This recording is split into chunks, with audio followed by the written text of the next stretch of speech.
It's July 9, 2020. A single man in Boston is taking in $1 million a day. Not a bank, not a corporation. One man, an immigrant, a former convict. His name is Charles Ponzi. 40,000 Americans have handed him their savings. Nurses, factory workers, police officers, priests. Some mortgaged their homes to invest more. He promised to double their money in 90 days. And for a while, he did. Federal investigators had already looked at his operation twice. They walked away satisfied both times. But on August 2nd, 1920, a Boston newspaper prints a single story. Within 72 hours, the whole thing is gone. $20 million vanished. And the most terrifying part?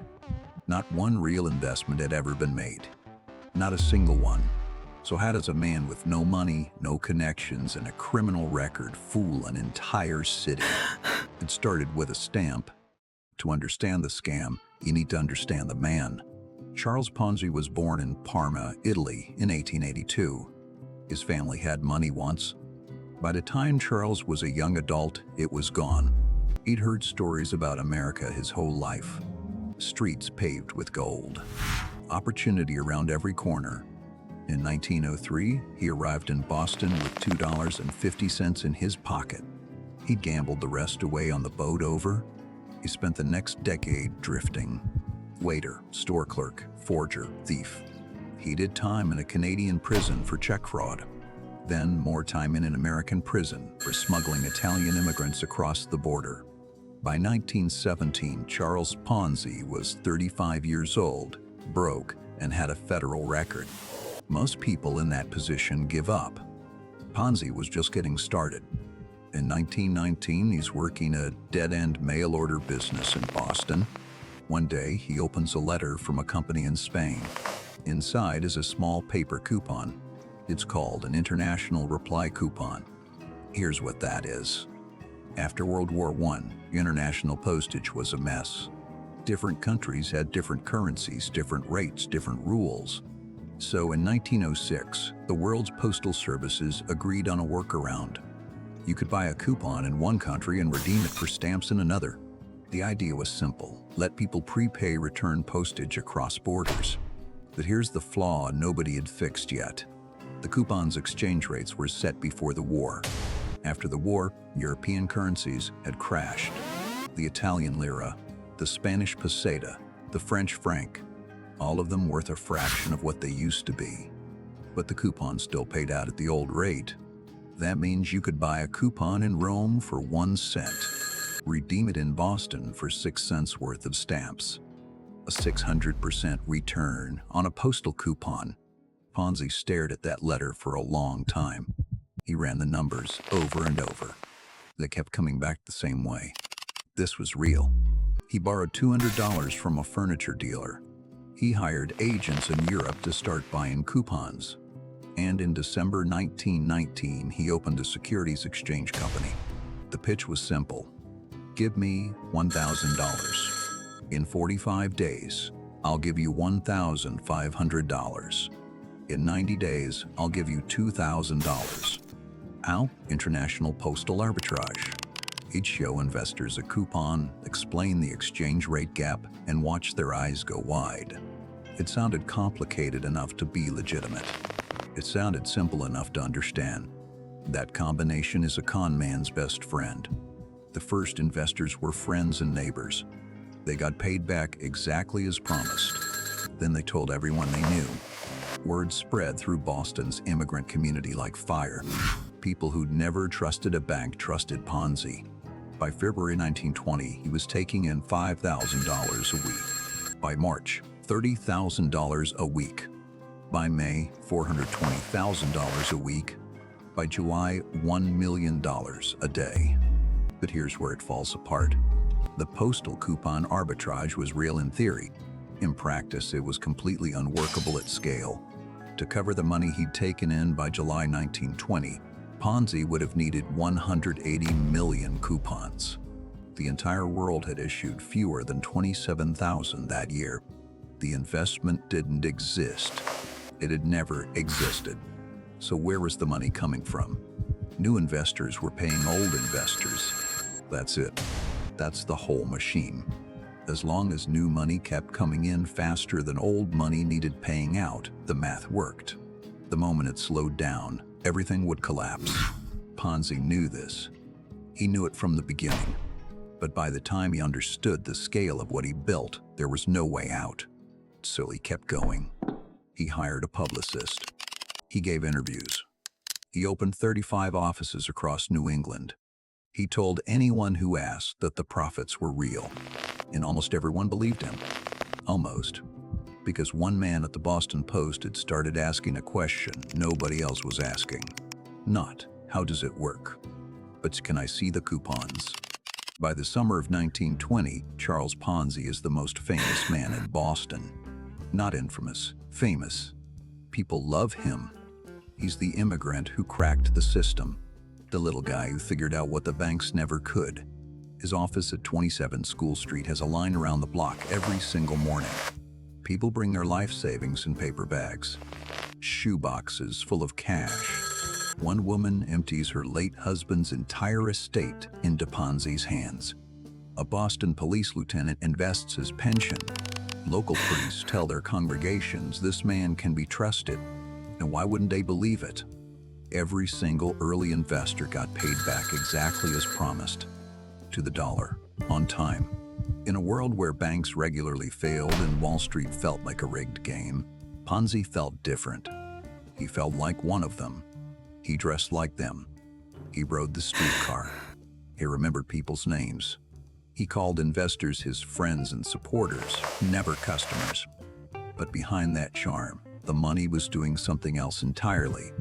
Ponzi paid himself first. He bought a mansion in Lexington, Massachusetts. 20 rooms, air conditioning, a heated swimming pool, almost unheard of in 1920. He imported his mother from Italy and installed her in the East Wing. He owned more suits than most men owned shirts. He paid $1,000 a day just on flowers for his wife Rose. He bought a controlling stake in Hanover Trust, one of Boston's oldest banks. That wasn't just a luxury purchase. That was strategic. Owning a bank let him move money without outside scrutiny. It gave him the appearance of being a financial institution himself. And it gave him access to other people's deposits when he needed to cover gaps. The press couldn't get enough of him. The Boston Post ran glowing profiles. The Associated Press called him the Wizard of Finance. A New York paper compared him favorably to J.P. Morgan. He gave interviews in his garden, wearing a straw hat, sipping lemonade. He talked about his vision for a new transatlantic shipping company, a bank that would serve immigrants across America. A financial empire that would make him, in his own words, the richest man in the world. Politicians came to shake his hand. A Massachusetts state senator publicly praised his operation. The Boston mayor's office quietly invested. Nobody wanted to be the person who doubted the golden goose. But the cracks were already there. In May 1920, the Boston Post's financial editor, a man named Clarence Barron, quietly runs his own numbers. Barron is the founder of Barron's Financial Magazine. He is not easily impressed. He calculates that to back the money Ponzi has taken in, he'd need to be holding 160 million international reply coupons. The entire U.S. postal system has seen fewer than 27,000 that year. Barron brings this to his editors. They sit on it for weeks, because Ponzi is also buying advertising in their paper. This is the part that should make your blood boil. Multiple people in Boston's financial establishment had done the math. Multiple people understood the coupon supply couldn't support the scale. But Ponzi was good for business. He was good for banks, good for newspapers, good for the politicians he photographed with. So everyone looked the other way. Meanwhile, investors kept arriving. The July numbers are almost incomprehensible. In a single week, Ponzi takes in $6.5 million. In 1920 dollars. That's roughly $100 million today, in 1 week. From a single office in downtown Boston, Ponzi is now so overwhelmed with incoming cash that he doesn't have time to count it properly. Bills are stuffed into closets, stacked in waste paper baskets, shoved under desks. His staff is drowning in money they can't even process fast enough. And Ponzi, who has not made a single legitimate investment, is starting to understand the physics of what he's built. A scheme this size doesn't slow down. It doesn't gently wind down. It either grows forever or it explodes. And it cannot grow forever. He starts making quiet moves. He attempts to buy a steamship company, perhaps hoping real assets could backstop the fraud. The deal falls through. He looks at real estate. Nothing moves fast enough. And then, on July 26, 1920, the Boston Post finally runs its story. Not the explosive front-page collapse that's coming. This first story is almost a puff piece, but buried inside it is one quiet, devastating question. If the returns are this good, why hasn't Ponzi himself invested a single dollar of his own money? Ponzi reads the paper over breakfast. He already knows what comes next. July 26, 1920. Ponzi reads the Post over breakfast and makes a decision. He's not going to run. He's going to fight. He calls a press conference. He walks out to the reporters with a smile on his face and a flower in his lapel. He calls the questions insulting. He calls the Post story a gross injustice. He invites any journalist, any auditor, any government official to inspect his books personally. It's a masterclass in confidence. The crowd of investors outside his office, who had started to panic, relaxes. For 5 days, it works. New money keeps coming in. But Clarence Barron is not done. On August 2nd, the Post runs a second story. This one is different. The headline asks a simple question. Is Ponzi a financial genius or a simple borrower? Barron's analysis is printed in full. The coupon math is laid out line by line. 180 million coupons required. 27,000 in existence worldwide. The gap between those two numbers is not an accounting error. It is proof that the investment cannot exist. The story hits Boston like a physical force. Investors who had been calm the day before are now running. Within hours, a line stretches 6 blocks from Ponzi's office. People want their money back. All of it, right now. Ponzi does something nobody expects. He pays them. For 3 days straight, he pays every single person who shows up. Calmly, cheerfully, in cash. He shakes hands, he chats, he poses for photographs. And the line gets shorter. Some investors, watching him pay without hesitation, actually get back in line to reinvest. It is the most audacious bluff in American financial history. But the Massachusetts Bank Commissioner is already inside the building. His name is Joseph Allen. Allen has frozen the accounts at Hanover Trust, the bank Ponzi bought. He has an auditor going through every ledger. What the auditor finds stops him cold. Hanover Trust books are a fiction. Ponzi has been using depositor funds, ordinary people's checking accounts, to cover investor payouts. He hasn't just stolen from his investors, he's looted an entire bank. On August 9th, federal investigators step in. They seize Ponzi's financial records. What they find inside those closets, those waste paper baskets, those desks stuffed with cash, is chaos. There is no investment ledger. There is no coupon portfolio. There's no accounting system at all. They're just deposits in and payments out. A river of money with no source and no destination. On August 10th, the Post runs its final story. It reveals that back in Montreal in 1908, Ponzi had served 20 months in prison for check fraud. Not an obscure legal technicality, check fraud. The man managing $15 million of Boston's savings had already been to prison for stealing money. And nobody had checked. Not the banks that worked with him. Not the politicians who posed for photographs. Not the state regulators who audited them twice and walked away satisfied. Ponzi tries one last move. He tells reporters he's willing to stop taking new money voluntarily. He'll pause the operation, let auditors in, prove everything is legitimate. He asks for 30 days. The state says no. On August 12th, 1920, 17 days after that first quiet newspaper question, Charles Ponzi is arrested. He's standing outside his office when federal agents approach. He straightens his hat, buttons his jacket, and shakes the arresting officer's hand. He smiles for the photographers. The Securities Exchange Company is dead. The final accounting takes months. When it's done, the number is staggering. Ponzi has taken in roughly $20 million. He has $200,000 left. 6 banks have failed because of him. Thousands of families lose everything. The police lieutenant who invested his pension gets nothing back. The woman who handed over her dead husband's estate gets nothing back. The priests who vouched for him have nothing to say. And the man who promised to become the richest in the world, he's sitting in a federal holding cell, still smiling. Because even now, even caught, even exposed, even finished, Charles Ponzi understands something his victims don't yet. This isn't really the end of his story. It's the beginning of everyone else's. Charles Ponzi pleads guilty to federal mail fraud charges. He gets 5 years. He serves 3.5.